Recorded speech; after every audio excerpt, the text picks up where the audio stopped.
Mga kalawachero, eto nga, dumating na kami dito sa Sydney, Australia. So pagkatapos ng trabaho, dali-daling umakyat dito sa aking tambayan para masilayan ng magandang tanawin ng Sydney. At eto na nga, beflex ko ang sarili ko mga kalawachero. Ang dami ring nag-aabang sa magandang view dito sa harap ng barko. Kaya kinumagahan, dali-daling lumabas pagka lunch break para i-meet up ang best friend ng ate ko nung bata pa sila, si Ate Irene Coloma.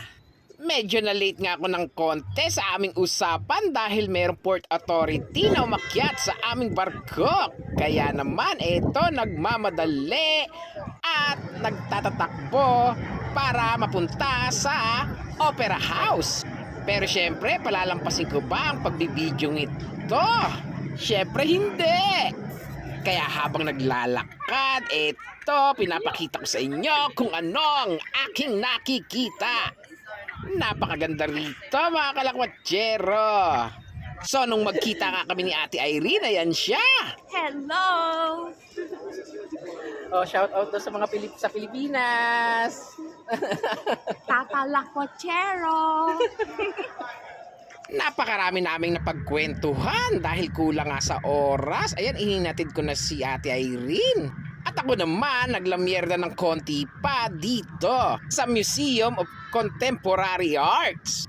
Dahil may konting oras pa ako at nakita ko nga yung ulo at ito mukhang mata mga kalakwatsero. At ito na nga, napunta na ako dito sa tulay ng Sydney.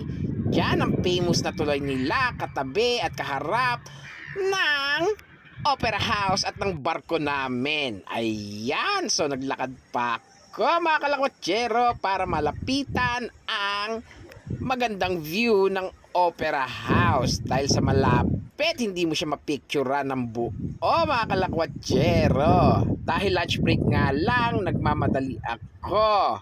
Pero syempre kailangan ma-enjoy. At eto nga mga kalakwatsero, napaka-sweet. May bagong kasal na nagpipictorial dito sa harap ng Opera House. Ayan, best wishes sa inyo. Naway pagpalain kayo ng maraming supling. At nakita ko nga itong ibon na to, hindi ko alam ang tawag dyan, pero mukha siyang wakwak mga kalakwatsero. Ang haba ng tuka. At eto na nga, nakarating na ako sa ilalim ng tulay at tumambay sa may plaza. Kaso nga lang, ang daming lovers, nakakainggit, kaya lumabas na lang ako, umalis at dito nagpicture-picture, nagvideo uli. Pero sabi ko, malapit na ang oras, kaya babalik na lang ako sa trabaho. Ang makita ko itong view na to. So, pinipilit kong maglakad pero ang paa ko biglang naging slow motion dahil parang ayaw ko pang bumalik sa trabaho. At eto na nga, malapit na ako mga kalakwatsero. Hanggang sa muli.